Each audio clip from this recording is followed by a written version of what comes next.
Hello students, हम chapter 14 statistics सांख्यिकी कर रहे हैं और आज हम मीन निकालेंगे। आपको मीन, अगर आपको n ऑब्जर्वेशंस दी होती थी, सपोज आपको x1 x2 up to xn n observations दी होती थी, तो आप इसका मीन कैसे निकालते थे, माध्य कैसे निकालते थे? आप क्या करते थे, इन सबको प्लस करते थे, x1 plus x2 up to xn divided by n number of observations. इस तरह से आप मीन निकालते थे। अगर हमें फ्रीक्वेंसी डिस्ट्रीब्यूशन, हमें बारंबारता बंटन दिया होगा, तब हम मीन कैसे निकालते हैं, आज हम वो करेंगे। देखिए, जो हमारा मीन निकालने की जो मेथड्स है, माध्य निकालने की जो विधियां हैं, हमारी 3 विधियां। जब हमें फ्रीक्वेंसी डिस्ट्रीब्यूशन दिया होता है, जब हमें बारंबारता बंटन सारणी दी होगी, तो देखिए एक हमारा है प्रत्यक्ष विधि, जिसको हम कहते हैं डायरेक्ट मेथड। ठीक है, फिर हमारा है कल्पित माध्य विधि, जिसको हम कहते हैं assumed mean method। ठीक है, और थर्ड है हमारी पग विचलन विधि, जिसको हम कहते हैं स्टेप डेविएशन मेथड। ठीक है, हम 3 मेथड्स का यूज करके मीन माध्य निकाल सकते हैं। आज हम बात करेंगे प्रत्यक्ष विधि की। हम देखेंगे हम प्रत्यक्ष विधि से, डायरेक्ट मेथड से हम मीन कैसे निकाल सकते हैं। देखिए, जब आपको अगर कोई भी फ्रीक्वेंसी डिस्ट्रीब्यूशन दिया होता है, अगर आपको फ्रीक्वेंसी डिस्ट्रीब्यूशन दिया होगा, मतलब बारंबारता बंटन दिया होगा, इसका मतलब आपको कैसे दिया होगा, आपको क्लास इंटरवल्स दिए होंगे, जैसे 0 से 10, 10 से 20, इस तरह से दिए होते हैं, आपको पता ही है। और आपको फ्रीक्वेंसी दी होती है, या आप कह सकते हैं बारंबारता, जिसको आप fi से भी डिनोट करते हैं, जैसे 5, 3, इस तरह से दिया होता है। तो इनके लिए ये जो हमारा फ्रीक्वेंसी डिस्ट्रीब्यूशन है, तब हम मीन कैसे निकालेंगे, आज हम ये करेंगे।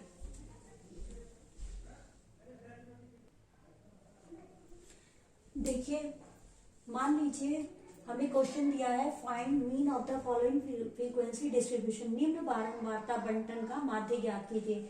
इस तरह से हमें एक टेबल दी है, जिसमें हमें क्लास इंटरवल, वर्ग अंतराल दिया है, जैसे 10 to 25, 25 to 40, इस तरह से, और अब बारंबारता फ्रीक्वेंसी दी है 2, 3, 7, इस तरह से। तो अब हम इसके लिए मीन निकालेंगे। तो देखिए, इस तरह से जो क्वेश्चंस होते हैं, हम कैसे करते हैं, जो हमारा क्लास इंटरवल हो गया, हमारा वर्ग अंतराल हो गया, ये जो हमारी फ्रीक्वेंसी होती है, इसको हम fi से ले लेते हैं। ठीक है, ये हम कॉलम बनाएंगे, उसके बाद हम xi निकालेंगे। जो ये हमारा xi होता है, ये हमारा होता है क्लास मार्क, हम कह सकते हैं वर्ग चिन्ह। और ये हम कैसे निकालते हैं, देखिए ये हमारा यहां जो आएगा x1 आ गया, x2 इस तरह से आएगा। ये हमारी सपोज फर्स्ट जो हमारा है, हमारा क्लास इंटरवल वर्ग अंतराल 10 to 25 है। तो जो हमारा वर्ग चिन्ह होता है, क्लास मार्क, हम कैसे निकालते हैं, हमारी जो अपर लिमिट होती है, ठीक है, upper limit plus lower limit divided by 2 कर देते हैं। तो अब आप देखिए, यहां पर मैं डायरेक्ट ही कर देती हूं। हमारा ये क्या है, 10 है, 10 plus 25 divided by 2, it means 35 divided by 2, तो क्या हो जाएगा 17.5। एक तरह से इन दोनों का मिड पॉइंट होता है ये। तो क्लास मार्क क्या हो गया, इनका मिड पॉइंट हो गया। इसी तरीके से हम इन दोनों का निकाल लेंगे। तो इस तरह से करके हम एक्स आई निकाल लेते हैं। उसके बाद हमें क्या करना होता है, हमें एफ आई एक्स आई निकालना होता है, मतलब इन दोनों को मल्टीप्लाई कर कर यहां लिखना होता है। ठीक है, हमने इनको मल्टीप्लाई करके ये हम इस तरह से सबके लिए कर लेंगे। उसके बाद हमें क्या करना होता है, हमें इनका सम निकालना होता है, समेशन एफ आई, मतलब जितनी भी हमारी फ्रीक्वेंसीज हैं इनको हमें टोटल करना है, इनका योग ज्ञात करना है। उसके बाद हमें समेशन एफ आई एक्स आई निकालना है, मतलब यहाँ पर जो भी हमारी वैल्यूज आएगी उन सबको ऐड करना है, उनको उनका योग निकालना है। ठीक है, तो जो हमारा मीन होगा, मतलब हमारा माध्य होगा, वो क्या होगा, एक्स बार से हम डिनोट करते हैं, और वो क्या होगा, समेशन एफ आई एक्स आई अपॉन समेशन एफ आई। ये हमारा डायरेक्ट मेथड है। तो हमें इसके लिए ज्यादा कुछ नहीं करना होता, बस इसका इन दोनों को प्लस करके डिवाइड बाय 2 करेंगे, मतलब एक्स आई निकालेंगे, इनको मल्टीप्लाई करेंगे और फिर हम कर देंगे। तो अब हम इस मेथड का यूज करते हैं। देखो बच्चों, अब हमने ये जो हमें क्वेश्चन दिया है, हमने इसको इस तरह से टेबल की फॉर्म में लिख लिया, और अभी जैसे मैंने बताया था ये हमारा क्लास इंटरवल होगा, ये हमने यहाँ लिख लिए। ये जो हमारी फ्रीक्वेंसी बारंबारता दी है उसको हमने एफ आई करके लिख लिया। अब हमें क्या करना है, हमें एक्स आई निकालना है और एफ आई एक्स आई निकालना है। अब एक्स आई कैसे निकालना है, इन दोनों को प्लस करके डिवाइडेड बाय 2, तो 10 प्लस 25 क्या होगा, 35 डिवाइडेड बाय 2 17.5 होगा। अभी हमने करके भी देखा था ना। इसी तरह से ये क्या होगा हमारा, इसको करेंगे 65, 25 प्लस 40 हमारा क्या होगा 65/2, तो ये क्या हो जाएगा, आप देख सकते हैं 32.5, इस तरह से हो जाएगा हमारा 32.5। फिर 40 एंड ये 55 क्या होगा 95/2, इसको करोगे तो हमारा क्या हो जाएगा 47.5। इस तरह से आप देख सकते हैं, आप करेंगे 47.5, और आप ऐसे भी देख सकते हैं इनमें हमारा 15 का डिफरेंस है, 15 का डिफरेंस है, तो इनमें भी हमारा 15 का डिफरेंस आएगा। तो अब ये क्या हो जाएगा, यहाँ पर हो जाएगा 62.5, फिर हो जाएगा हमारा 77.5, फिर हो जाएगा 92.5, 92.5। ठीक है, इस तरह से हमारा हो जाएगा। अब नेक्स्ट स्टेप क्या है, हमें इनको मल्टीप्लाई करके यहाँ पर लिखना है। अब 17.5 को जब आप 2 से मल्टीप्लाई करेंगे तो आपका क्या आएगा, आप कर सकते हैं 25, आप डायरेक्ट भी कर सकते हैं। ठीक है,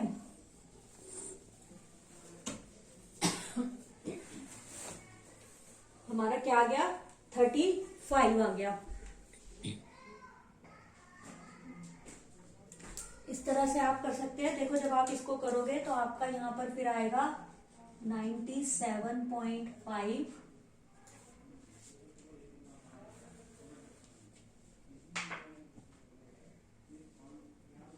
$332.5, फिर इसको इससे मल्टीप्लाई करेंगे 375.0, फिर 6 को 77.5 से करेंगे तो 465.0, देन 6 को 92.5 से करेंगे तो 555.0, ये हमारा आ जाएगा। अब देखिए नेक्स्ट स्टेप क्या है, हमें पता है हम डायरेक्ट मेथड का यूज कर रहे हैं, तो हमें इस फॉर्मूले का यूज करना है।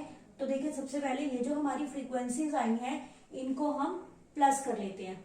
ठीक है, इसको आप प्लस करो, देखिए 10, 18 और 10 28 और 2 हमारा क्या हो जाएगा 30। तो जो हमारा समेशन एफ आई आया है वो हमारा 30 आया है। आप चाहे तो सिर्फ 30 लिख सकते हो या summation F I equal to 30 लिख सकते हो, वही बात होगी। इसी तरह से इनका हम टोटल करते हैं तो ये हमारा है समेशन एफ आई एक्स आई। देखिए समेशन का मतलब ही होता है सम करना, मतलब f1x1 प्लस f2x2, ये हमारा f1x1 है, ये हमारा है f1x1, ये हमारा है ये वाली वैल्यू f2x2। तो जब हम समेशन लगा देते हैं मतलब इन सब वैल्यूज को हमें प्लस करना है, तो हम इसको इस तरह से लिख सकते हैं। जब आप इसको करेंगे तो आपका आंसर आएगा 1860.0। आप ये करोगे तो यही आंसर आएगा। अब हमें क्या करना है, हमें मीन निकालना है। तो हमारा मीन क्या हो जाएगा, देखिए फॉर्मूला हम जरूर लिखेंगे। जब भी आप क्वेश्चन करो फॉर्मूला लिखो, क्योंकि कई बार ये होता है अगर कैलकुलेशन में थोड़ी बहुत हमारी गलती भी हो जाए तो हमें फॉर्मूले के तो नंबर मिल ही जाएंगे, और इस टेबल में भी हमें इनके भी नंबर मिलते हैं, इनके हमें मार्क्स मिलते हैं। तो अब देखिए, अब हम समीशन FI XI है मतलब 1860 अपॉन 30, तो ये हो जाएगा। देखिए 0 से 0 कैंसिल हो गया, आप काटोगे 3 6 3 2 तो x बार जो हमारा आया है हमारा 62 आया है। मीन हमारा माध्य क्या आया है, हमारा 62 आया है। तो इस तरह से आप मीन माध्य निकाल सकते हैं।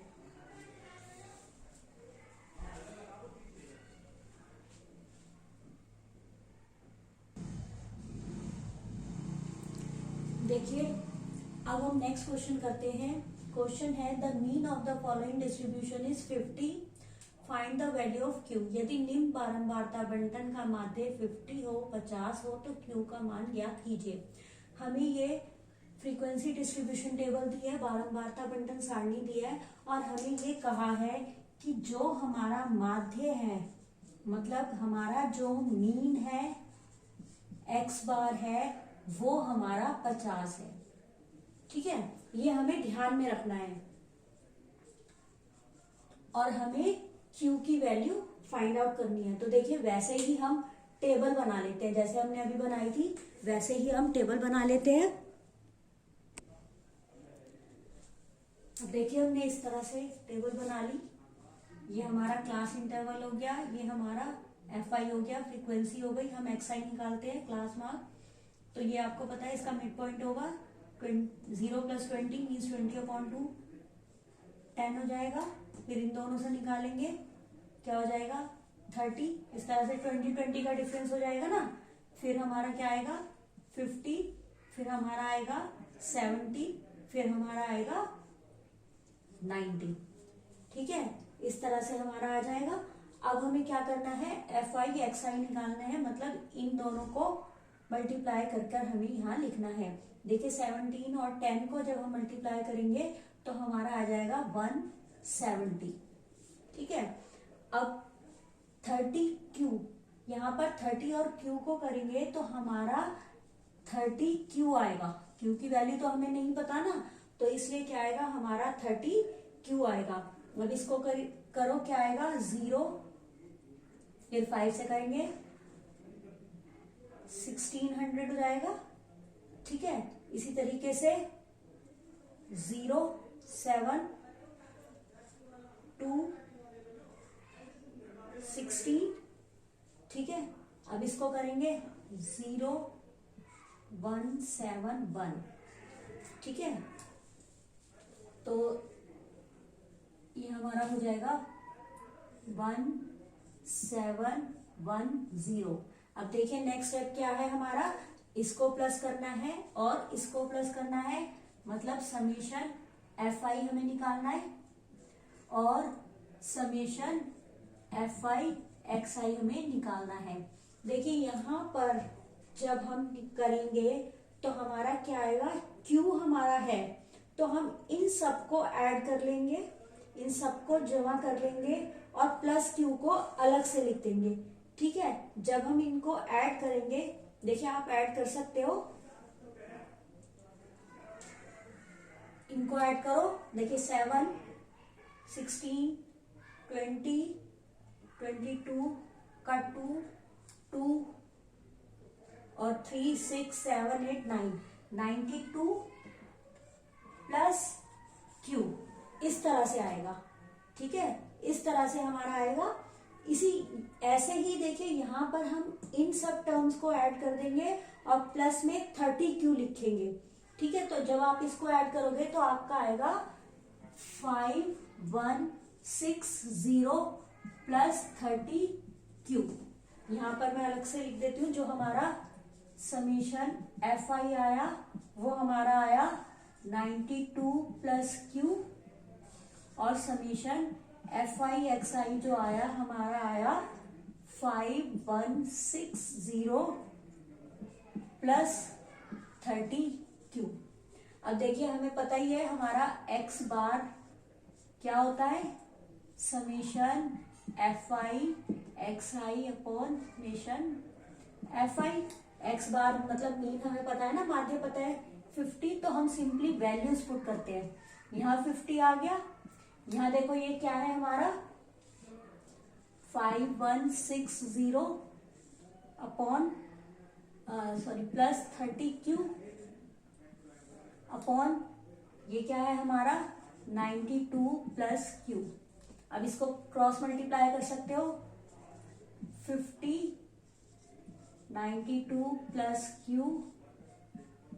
5160 plus 30q।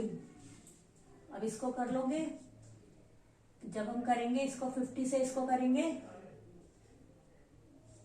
4600 plus 50q is equal to 5160 plus 30q।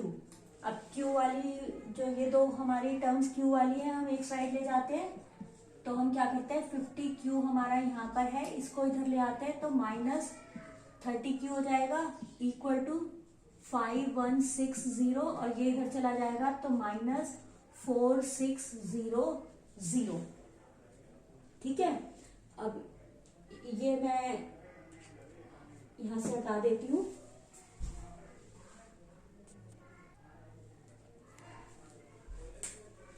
देखिए अब यहां से हमारा क्या आएगा, 50 माइनस 30 करेंगे हम 20q इज इक्वल टू, इसमें से ये माइनस करेंगे, आप माइनस कर सकते हो 560 आ जाएगा, तो हमारा q क्या आएगा 560 अपॉन 20, या इसको कर सकते हो सिंप्लीफाई, तो हमारा q क्या आ गया 28। यही हमारा आंसर आ गया। यही क्वेश्चन था ना कि find the value of q, q का मान ज्ञात कीजिए, तो q हमारा 28 आ गया। तो इस तरह से जब आपको क्वेश्चन दिए होते हैं तब भी आप उसी तरीके से करेंगे, वही फॉर्मूला पुट कर सकते हैं। बस यहाँ पर थोड़ा सा आपको ध्यान रखना है, और जब आप ये निकालेंगे ऐड करेंगे तो ये ध्यान रखना है कि 30 को इसमें ऐड मत कर देना, 30q अलग ही रहेगा, ये वाला q अलग ही रहेगा। फिर यहाँ पर हम इसको सिंप्लीफाई करेंगे, सॉल्व करेंगे तो हमारा आंसर आ जाएगा। ये क्वेश्चन बहुत इजी है, बस थोड़ा सा आपको प्रैक्टिस की जरूरत है। अगर आप प्रैक्टिस करोगे तो बहुत इजीली कर लोगे।